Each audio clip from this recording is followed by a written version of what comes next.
ایک شخص نے ایک خوبصورت طوطے کو پکڑا اور اسے ایک کالے کوے کے ساتھ ایک ہی پنجرے میں بند کر دیا۔ طوطا پہلے تو حیران ہوا، پھر پریشان۔ اس نے نفرت سے کہا، الہی، یہ کیسی مصیبت ہے؟ یہ کالی بدصورت اور بھدی سی مخلوق میرے ساتھ کیوں قید کر دی گئی؟ یہ تو سراپا نفرت ہے۔ طوطا ہر وقت کوے سے الجھتا رہتا، اسے برا بھلا کہتا اور دل ہی دل میں دعا کرتا کہ کاش اسے اس سیاہ کوے سے نجات مل جائے۔ لیکن حیرت کی بات یہ تھی کہ وہ کوا بھی طوطے کی صحبت سے تنگ آ چکا تھا۔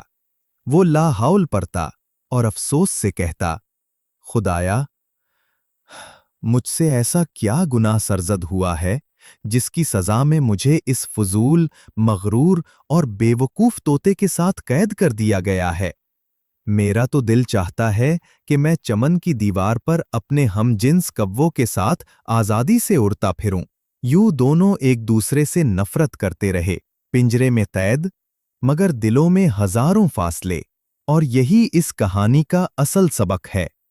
جس طرح دانا کو نادان کی صحبت گوارا نہیں ہوتی، اسی طرح نادان بھی دانا سے نفرت کرتا ہے، کیونکہ عقل اور جہالت روشنی اور اندھیرے کی طرح ہیں جو ایک ساتھ نہیں رہ سکتے۔